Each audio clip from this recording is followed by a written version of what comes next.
What is up, Iwu crew? Today we are going to be covering a story so chilling, it will make you think twice about who you believe you can trust. It is the case of Jesse Shane Kempson. If you enjoy true crime, mysteries, and true stories, be sure to hit the like button and subscribe. Now, let's get into it. Jesse was born and raised in the Wellington region of New Zealand with his parents, though they eventually divorced when he was only 9 years old. Following his parents' separation, Jesse spent the majority of his childhood with his father and his paternal grandfather, as his mother had moved overseas when his father remarried. In his early adulthood, Jesse attended Aotea College and even played softball at a regional level for a variety of teams. When he wasn't attending classes or playing softball, Jesse spent his time bartending when he could. In fact, when Jesse lived in Sydney, Australia between 2013 and 2016, he made a living bartending and working in construction and general labor. To his family, he appeared to be a hard-working young man who had a taste for the fun things in life. But no one seemed to know exactly how Jesse defined fun. To everyone else in his life, Jesse was widely regarded as an enigma of sorts. Acquaintances who were familiar with Jesse said that he often claimed to have received his bachelor's degree in international law from Aotea College, and that he had originally come from money. In fact, it is said that Jesse used to claim to have come from a family of millionaires who owned restaurant chains in Sydney, and that he was in touch with a variety of vague contacts that worked in New Zealand immigration. After his stay in Sydney, Jesse ended up moving back to New Zealand and to Green Lane and Mount Eden with a few other young adults who were on the cusp of starting their respective professional careers. Jesse's old roommates claimed that Jesse often engaged in disturbing, untrustworthy behavior and was known to be a bit of a pathological liar. In his early 20s, like many other adults his age, Jesse became rather obsessed with using dating apps. And perhaps one could refer to Jesse's addiction to dating apps as quite a deadly obsession. In December of 2018, Jesse found himself scrolling through Tinder in search of a date, as he frequently did. While doing so, Jesse came across the profile of a young woman named Grace Millane. Grace was originally from Wickford, Essex, and had recently graduated from the University of Lincoln. After obtaining her bachelor's degree in advertising and marketing, Grace decided to take a gap year before applying to grad schools. And in doing so, she also decided to spend the majority of her gap year traveling and going on a backpacking tour to make the most of the experience. After backpacking through South America for 6 weeks, Grace decided to choose a new route for the next 2 weeks of her trip. On November 20th, 2018, Grace entered New Zealand, and by the 30th of the month, she made her way to Auckland. As Grace's birthday was just days away, she intended to spend her time in Auckland's central business district to celebrate on her own. Or perhaps not entirely on her own. On December 1st, the very eve before Grace's birthday, she coincidentally came across Jesse Kempson's profile on Tinder and, finding him attractive, swiped right. The two ended up matching and proceeded to have a conversation that quickly turned into the pair making plans to meet up for a date. That very same evening, Jesse and Grace met in person for the date as they had discussed. As seen on the CCTV footage from the Sky City building, the two embraced in a hug while exchanging pleasantries and introductions around 5:45 p.m. Then, the two proceed to head up the escalator to the second floor of the building, where they would come to make their first stop of the evening, a restaurant called Andy's Burgers and Bar. Once Jesse and Grace entered the bar, they can be seen on CCTV footage grabbing a couple of menus before ultimately picking a table just out of the camera's view to enjoy a few drinks and appetizers. And just over an hour later, the two are caught on camera again as they leave Andy's to head off to their next destination. They proceeded to leave the Sky City building and head out onto Federal Street, where they ultimately ended up deciding to enter another establishment called the Mexican Cafe. While at the Mexican Cafe, Grace and Jesse spent about an hour drinking around 3 jugs total of margaritas and sangria. Jesse can be seen covering the pair's tab before they ultimately move on to their third and final drink spot for the evening, the Bluestone Room. Around 8:30 p.m., just moments after they entered the establishment, Jesse and Grace are caught on camera kissing passionately at least 3 different times. It appeared to those around them as though their date was going well, and that the two of them seemed incapable of keeping their hands off of each other. And then, things took a turn for the worse. At around 9:20, Grace can be seen excusing herself from the pub table to presumably use the restroom. As she did so, she ended up leaving her purse behind with Jesse, hoping that he would look after it respectfully while she was gone. Except that is not at all what happened. CCTV footage captures the moment that Jesse actually reaches across the table to grab Grace's purse and search through it.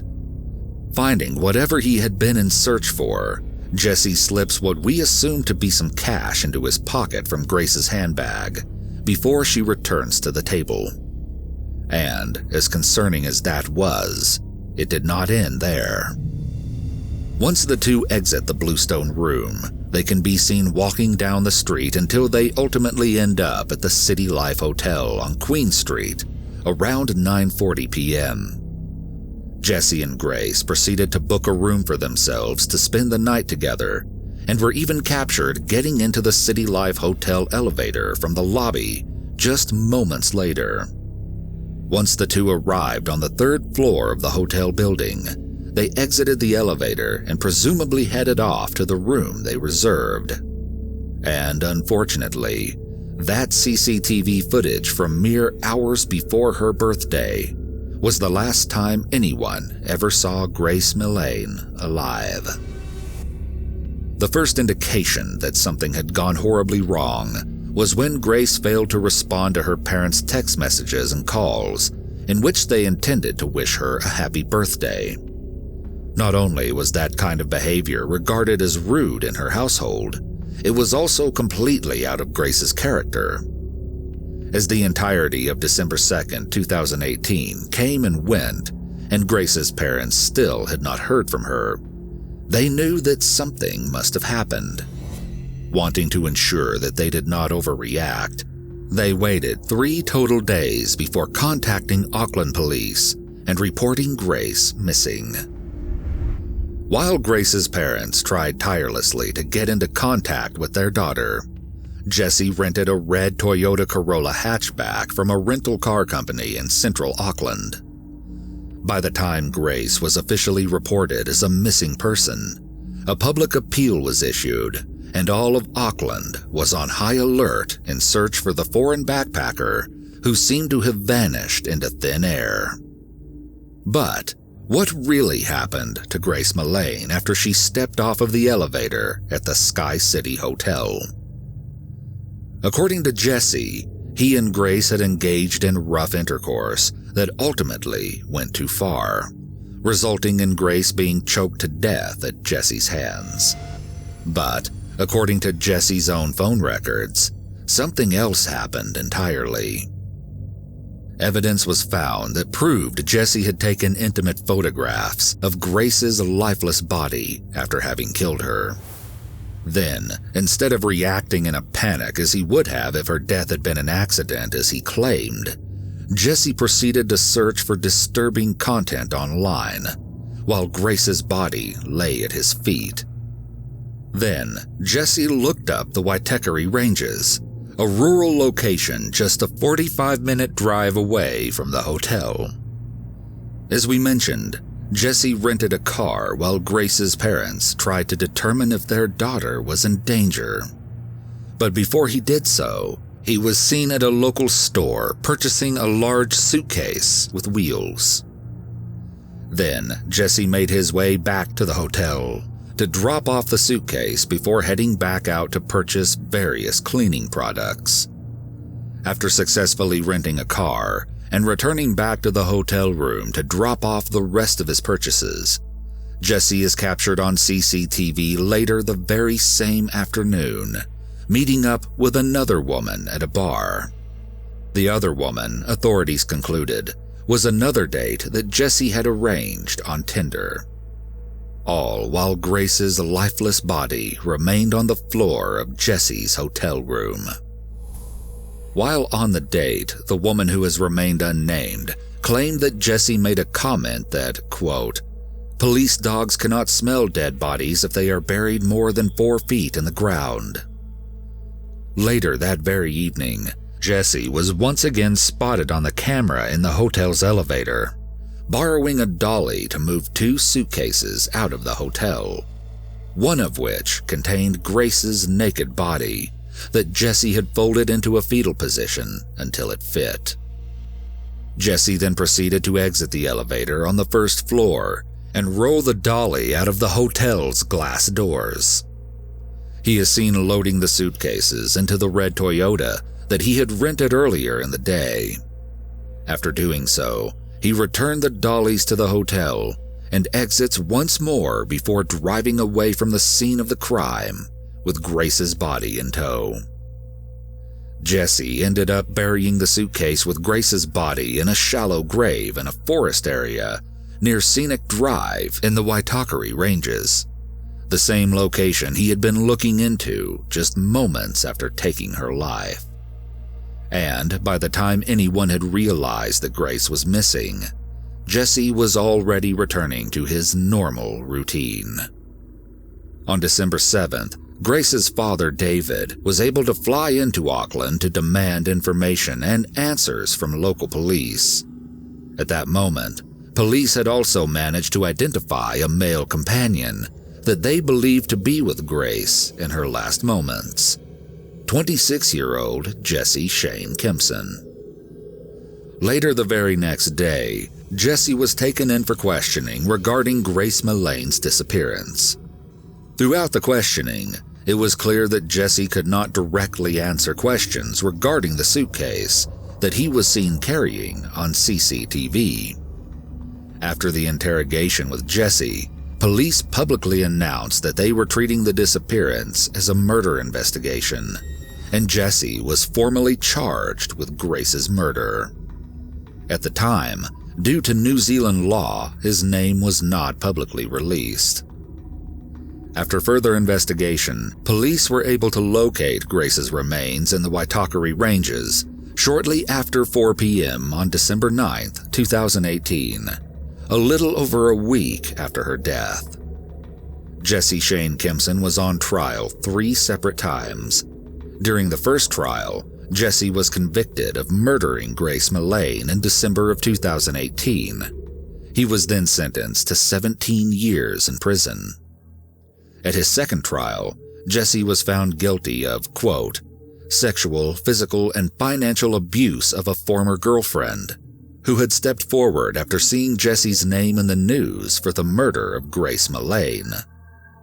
Jesse's ex-girlfriend claimed that Jesse had tried to kill her in January of 2017, stating that he had chased her around the house with a knife and choked her into submission before forcing himself onto her. At the end of this trial, Jesse was sentenced to 7.5 years in prison. Finally, at his third trial, he was found guilty of assaulting a woman. This woman, like Grace, had actually met Jesse on Tinder and stepped forward after hearing of Grace's murder. At the conclusion of this trial, Jesse was sentenced to 3.5 years in prison. To add to the tragedy of this case, Grace Millane's father, David, recently succumbed to cancer 2 years after his beloved daughter died. Jesse Shane Kempson's story is a chilling one, and one that will hopefully remind you to be careful who you spend your time with, as monsters lurk around every corner.